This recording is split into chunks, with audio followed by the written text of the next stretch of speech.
আসসালামাইকুম। মানবিজ্ঞানের সকলকে স্বাগতম। আশা করি সকলে ভালো আছো। আমরা আজকে আবার একটি ক্লাস নিয়ে উপস্থিত হলাম। এর আগেও বেশ কয়েকটি ক্লাস নেওয়া হয়েছে এবং আমরা আজকে ভূগোল দ্বিতীয় পত্রের গুরুত্বপূর্ণ একটি চ্যাপ্টার নিয়ে আলোচনা করতে যাচ্ছি। দেখো, এইখানে আমরা কিছু প্রশ্ন দেখি। সেকেন্ড পার্টে কিন্তু আমাদের আবার এই যে বাংলাদেশের মানচিত্র নিয়ে বা ওয়ার্ল্ড ম্যাপটা আমাদের জন্য কিন্তু খুব ইম্পর্টেন্ট। আমরা এই দিকগুলো একটু ভালো করে খেয়াল রাখবো। দেখো, এখানে একটা মানচিত্র দিয়ে শুরু করছে আমাদের। এখানে ক ক জায়গাটা দেওয়া আছে, মার্ক করা আছে ক। আচ্ছা, ক ক দেখি বুঝতে পারতেছি এটা ঢাকার অবস্থান। এখন আমাকে এখানে কি বলা হয়েছে প্রশ্নটা দেখতে হবে। ঢাকা তো জেনে গেলাম। বলছে যে উদ্দীপকের ক স্থানের জনসংখ্যা বন্টনের ধরন কোনটি? অতি নিবিড়, নিবিড়, নাতি নিবিড়, নাতি বিরল। অতি নিবিড়, নিবিড় অঞ্চল। অতি যখন অতি আছে নাতি আছে দুইটা শব্দ ব্যবহার করা হয়েছে, নিবিড় আছে। অতি মানে সেটা বুঝতে হবে যে অতিরিক্ত, নাতি মানে এটা অল্প, তার মানে এখানে বেশি আছে, এটা খুব ভালো করে জানো। সুতরাং এটা হবে অতি নিবিড়। কি হবে? অতি নিবিড়। ওকে, আমরা পরের কোশ্চেনে চলে যাব। অতিরিক্ত জনসংখ্যা দেখা যায় কোন জেলায়? এটা মানে অর্থনৈতিক সমীক্ষা অনুযায়ী রেজাল্ট গুলো আসে, তো এটা কিন্তু যে কোনো সময় চেঞ্জ হতে পারে। হ্যাঁ, তবে তোমাদের এইবারকার জন্য কুমিল্লা। এটা নিয়ে তোমাদের কনফিউশনের কিছু নেই। এটা যে বললাম যে অর্থনৈতিক সমীক্ষা অনুযায়ী প্রতি বছর জরিপ করা হয়, জরিপ অনুযায়ী এটা পরিবর্তন হতে পারে। হয়তোবা তুমি একটা বই থেকে পড়লা, আর একটা বইতে যায় দেখলা যে অন্যটা ডেটা দেওয়া আছে, হতেই পারে, এটা নিয়ে হতাশার কিছু নেই। কিন্তু আমরা রিসেন্ট সামনে যে পরীক্ষা দিব, সেই পরীক্ষার জন্য আমরা অ্যান্সার করব কি? কুমিল্লা অ্যান্সার করব। ঠিক আছে। অভিগমনের মূল কারণ কি? 3 নম্বর প্রশ্ন, অভিগমনের মূল কারণ কি? মানে আমি এক স্থান থেকে অন্য স্থানে কেন যাচ্ছি? আমি আমি আমার গ্রাম থেকে আমি ঢাকায় কেন আসলাম? আমি গ্রাম থেকে ঢাকা আসছি, এটাও তো অভিগমন ভাই। তাহলে আমি কেন আসলাম? জনসংখ্যার চাপ, ব্যবসার প্রসার, জলবায়ু, জীবনযাত্রার মান। জীবনযাত্রার মান, আমার লাইফস্টাইলটা আরো ডেভেলপ করতে চাই আমি, এই কারণে তো ঢাকা আসছি। না তো আমার গ্রামে কত সুন্দর, কোনো ধুলাবালি নাই, সবুজ গাছপালায় ঘেরা, নিজের ভাঙা বাড়ি থাকার, ফুটা বাড়ি থাকার, ইটের বাড়ি থাকার, যাই থাক নিজের আছে, কি শান্তি, তাই না? তারপরে মনে করো ধুলাবালি খেতে কেন ঢাকায় আসছি? জীবনযাত্রার মান উন্নয়নের জন্য। তাহলে অভিগমনের মূল কারণ কি? জীবনযাত্রার মান উন্নয়ন, তাই তো? ওকে, বুঝতে পারছো ব্যাপারটা। জনভিত্তিক ট্রানজিশনাল মডেল দ্বিতীয় ধাপের অন্তর্গত দেশ কোনটি? জনভিত্তিক ট্রানজিশনাল মডেলের অনেকগুলো ধাপ আছে এবং আমরা দ্বিতীয় ধাপের দেশ হিসেবে পাই হচ্ছে ভারতকে। কারণ হচ্ছে তোমার যে ভাগগুলো আমরা দেখেছি, যে অবস্থানগুলো দেখেছি জনভিত্তিক ট্রানজিশনাল মডেলে, যে কোথাও নারী পুরুষের অনুপাত বেশি হয়, কোথাও নারী পুরুষের অনুপাত কম হয়, সেই দৃষ্টিকোণ থেকে আমরা ভারতকে এখানে অ্যান্সার করতে পারি। এরপর জাতিসংঘের জাতিসংঘের মতো অভিগমনের ক্ষেত্রে বাসস্থান পরিবর্তনের ন্যূনতম সময়কাল কত? মানে জাতিসংঘ বলে দিছে কত সময়কাল, তো এটা কিন্তু একদম সরাসরি জ্ঞানমূলকের মতো মুখস্থ। 12 মাস। অ্যান্সার কতটা? 12 মাস। কিছু প্রশ্ন আছে আমাদেরকে একদম হু মুখস্থ করে ফেলতে হবে, এটার কোনো অন্য কোনো অপশন নেই আর কি। যেমন এটা একটা ছিল। জনসংখ্যার সবচেয়ে গুরুত্বপূর্ণ জনমিতিক উপাদান কোনটি? সবচেয়ে গুরুত্বপূর্ণ জনমিতিক উপাদান হচ্ছে বয়স কাঠামো।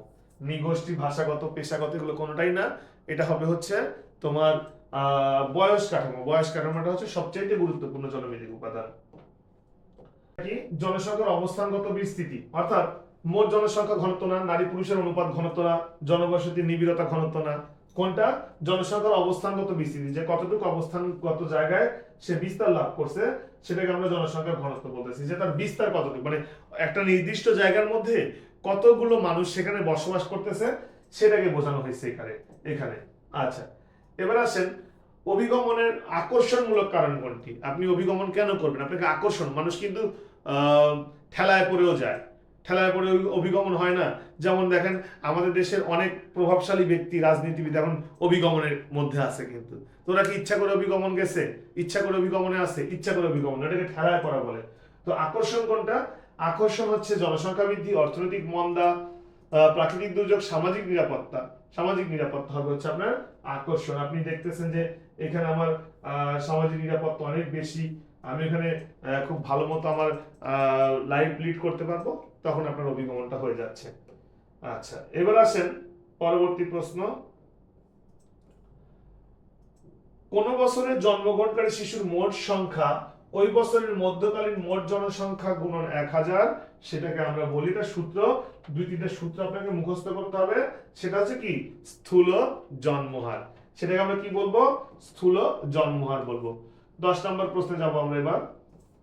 জনসংখ্যার সবচেয়ে গুরুত্বপূর্ণ জনমিতিক উপাদান, এটা আমরা আগের একটা প্রশ্নে পেয়েছিলাম, ইম্পর্টেন্ট কোশ্চেন। বয়স কাঠামো। বয়স কাঠামো গুরুত্বপূর্ণ উপাদান, বয়স কাঠামো, এটা জানেন, এটা আপনাদেরকে জানা থাকতে হবে, জানতে হবে। এই প্রশ্নটা পরীক্ষাতে অনেক আসবে। আচ্ছা, অশোধিত জন্মহারের সংক্ষিপ্ত রূপ কি? CBR, birth rate. আপনি জন্মহার বলছে বি, মৃত্যুহার বললে ডি, সোজা কথা, আর কোনো দিক দেখার দরকার নেই। জন্মহার বলছে বি, মৃত্যুহার বললে ডি, কাজ শেষ, অত চিন্তা করার দরকারই নেই। আচ্ছা, জনসংখ্যার জনমিতিক বৈশিষ্ট্য কোনটি? ব্যবসা, পড়ালেখা, ঘরবাড়ি, অভিগমন। অভিগমন শেষ, এটাও শেষ, অভিগমন।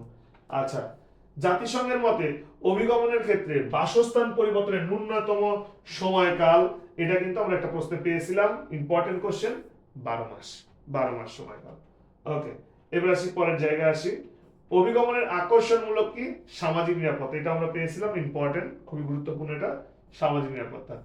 নিচের উদ্দীপকটি পড়ে নিম্নোক্ত প্রশ্নের উত্তর দাও। লিঞ্জু নেত্রকোনা একটি গ্রামের কলেজ থেকে উচ্চ মাধ্যমিক পাশ করে সাভারের একটি গার্মেন্টসে চাকরি নিয়েছে, সেখানে সে বসতি গড়েছে। উদ্দীপকে উল্লেখিত অভিগমনের ধরন কোনটি? সে পল্লী থেকে নগরে গেছে, এটা সহজ কথা, তাই না? এটা এটা এটা পারার জন্য কিন্তু পণ্ডিত হওয়ার দরকার নেই, এটা এমনি পারা যাবে, যে সে পল্লী থেকে শহরে গেছে বা নগরে গেছে, তাই না? খুব ইজি ছিল। আচ্ছা, অভিগমনের বিকর্ষণজনিত কারণ 9, বিকর্ষণজনিত কারণ 9, আমরা অনেক সময় 9টাকে খেয়াল করি না, না করে লাভ দিয়ে অ্যান্সার করি, আবার লাভ দিয়ে ভুল করে ফেলি। আমাদের প্রশ্নটা পড়ার সময় অবশ্যই আমাদেরকে ভালো করে প্রশ্নটা পড়ে নিতে হবে, ঠিক আছে? তো বলছে নিচের কোনটি অভিগমনের বিকর্ষণজনিত কারণ 9, মানে অভিগমন কারণ 9? ভ্রমণের আকাঙ্ক্ষা, রাজনৈতিক সমস্যা, কর্মচ্যুতি, জাতীয় আয় হ্রাস। এগুলো কেন হলো না মনে করতে পারেন, যেগুলো কেন হলো না?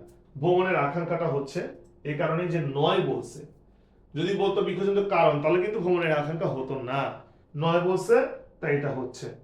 ওকে, এবার আসেন অভ্যন্তরীণ অভ্যন্তরীণ অভিগমনের কারণ হলো জনসংখ্যার চাপ, সংস্কৃতি ভিন্ন, জলবায়ু পরিবর্তন, ধর্মীয় কারণ। না, অভ্যন্তরীণ অভিগমন হয় জনসংখ্যার চাপের কারণে, এক স্থান থেকে অন্য স্থানে অনেকে কি করে, চলে যায়। ঠিক আছে, আপনি পাশে আপনার বাড়ি আছে, আপনার বাড়িতে আপনি হচ্ছে মেম্বারস অনেক বেড়ে গেছে, ভাই ঠাই মিলে, সে ভাইয়ের ছেলে টেলে মিলে, পাশে আরেকটা জমি আছে, আপনি কি করতেছেন, আপনি ওই জমিতে যে বসতি স্থাপন করতেছেন, বাড়ি তৈরি করে নিচ্ছেন। এমনটা কিন্তু গ্রাম অঞ্চলে অনেক অনেক বেশি হয়ে থাকে, ঠিক আছে, অনেক বেশি হয়, আমার এলাকাতে আমি প্রচুর দেখেছি। নারী পুরুষের অনুপাত দেখানোর জন্য ব্যবহৃত পদ্ধতি কোনটি? সহজ কথা, বয় পিরামিড। ওই যে বয় পিরামিডে এক পাশে নারী এক পাশে পুরুষ দেখিয়ে প্রত্যেকটা 5 বছর অনুপাত করে করে কতটুকু রয়েছে সেটা দেখানো, সেটাকে আমরা বলি বয় পিরামিড। এবার আসেন জনমিতিক ট্রানজিশনাল তত্ত্বে বাংলাদেশের প্রারম্ভিক সম্প্রসারণশীল স্তরে অবস্থানের কারণ কি? এখানে চিকিৎসা ব্যবস্থার উন্নয়ন, খাদ্য ঘাটতি হ্রাস, মাথাপিছু আয় বৃদ্ধি, যোগাযোগ ব্যবস্থার উন্নয়ন। এটা কি হবে? চিকিৎসা ব্যবস্থার উন্নয়নের জন্য, যে মানুষের প্রারম্ভিক সম্প্রসারণশীল অবস্থান করতেছে চিকিৎসা ব্যবস্থার উন্নয়নে, কারণ আমাদের বাংলাদেশ কিন্তু এই দিকটাতে অনেক অনেক ক্ষেত্রেই অনেক দিক থেকে এগিয়ে গেছে। আচ্ছা, কোন দেশটি জনমিতার মধ্যে তৃতীয় পর্যায়ে পড়ে? এটা আমরা ভারতটাকে দ্বিতীয় পর্যায়ে পেয়েছিলাম, আমরা জাপানটাকে তৃতীয় পর্যায়ে পেলাম, মনে রাখবো আমরা। এরপরে আসেন বাংলাদেশের জনমিতি ট্রানজিশন মডেলে কোন স্তরে অবস্থিত? বাংলাদেশ দ্বিতীয় স্তরে অবস্থিত, ভারত বাংলাদেশ এগুলো হচ্ছে দ্বিতীয় স্তরে অবস্থান করতেছে। আচ্ছা, এরপরে পরের প্রশ্ন যেটা, সেটা ছিল জনসংখ্যার ঘনত্ব বলতে কি বোঝায়?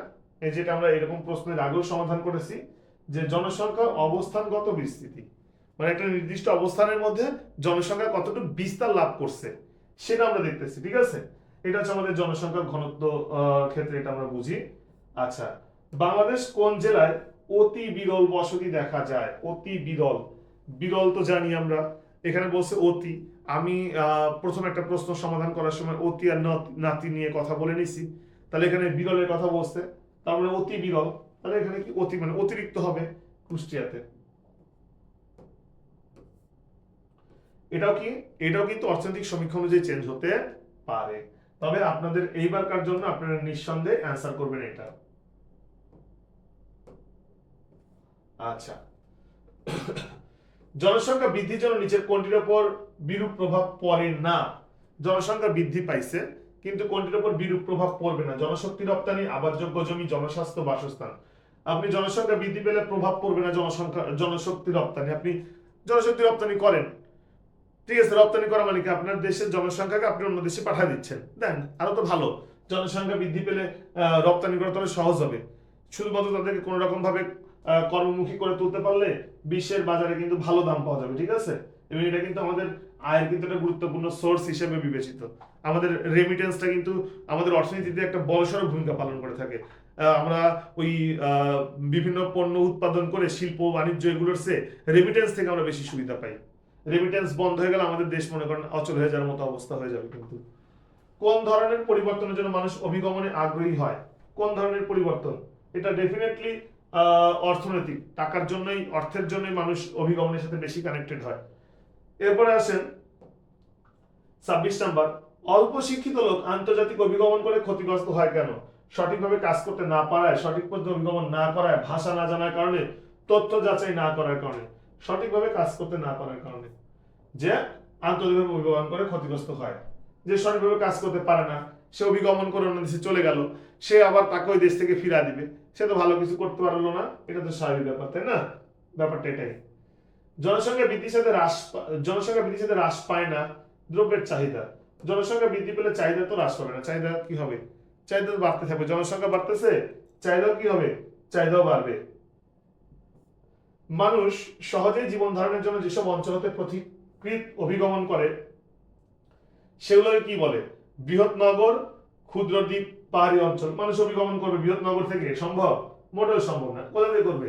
ক্ষুদ্র দ্বীপ, ক্ষুদ্র নগর থেকে করবে, এই জায়গাটা। এবার আসেন পরের জায়গাটাতে, পরের প্রশ্নটাতে আসেন। পরের প্রশ্নটা কি? জনমিতিক উপাদান বিশ্লেষণ করে যে বৈশিষ্ট্য পরিলক্ষিত হয়, এক হচ্ছে বয়স কাঠামো, নারী পুরুষ অনুপাত, বৈবাহিক অবস্থা। বয়স কাঠামো ও নারী পুরুষের অনুপাত, এইটা 29 নাম্বার, 1 ও 2। এবার আসবেন পরের প্রশ্ন। পরের প্রশ্নটা আমাদের 30 নাম্বার প্রশ্ন। কোন দেশটি জনমিতিক ট্রানজিশনাল মডেলের তৃতীয় পর্যায়ে পড়ে? কোন দেশটি জনমিতি ট্রানজিশনাল মডেলের তৃতীয় পর্যায়ে পড়ে? আমরা এই প্রশ্নটা পেয়েছিলাম জাপান। জাপান তৃতীয় পর্যায়ে পড়ে। জাপান তৃতীয় পর্যায়ে পড়ে কোনটা? জাপান। আচ্ছা, এবার আসেন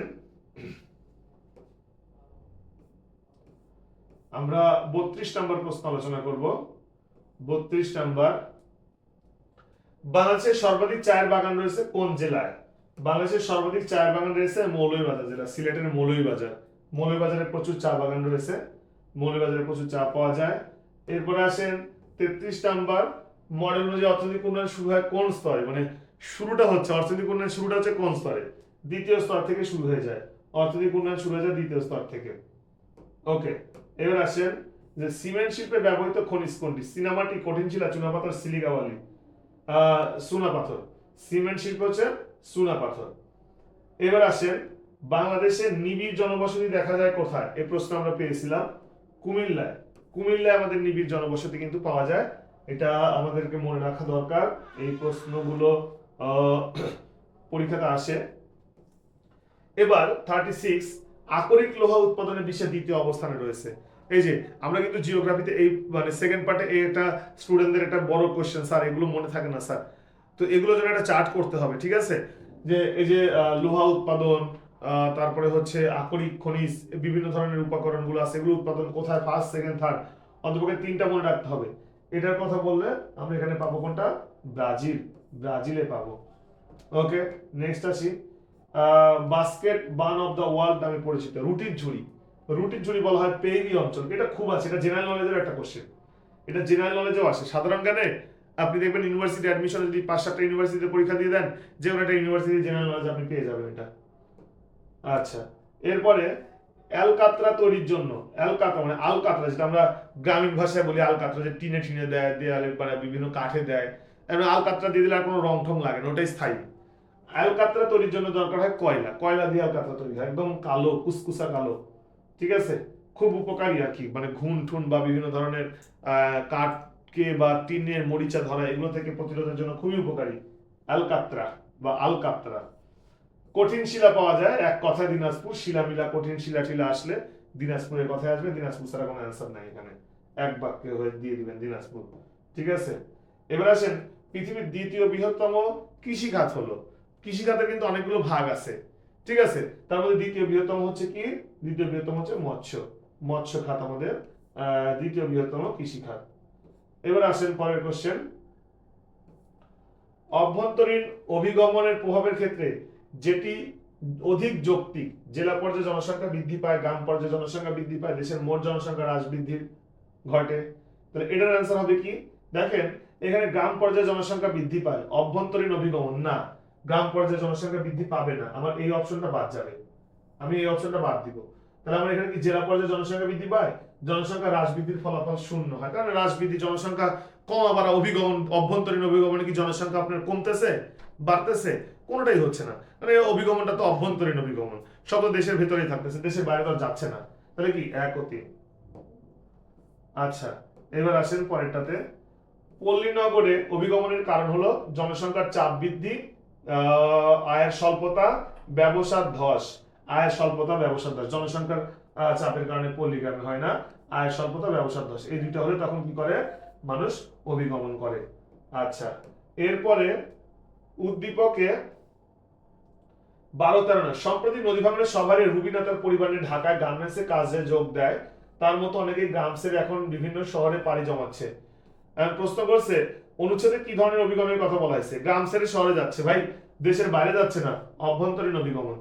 এবার আসেন পরের প্রশ্ন, পরের প্রশ্নটা কি?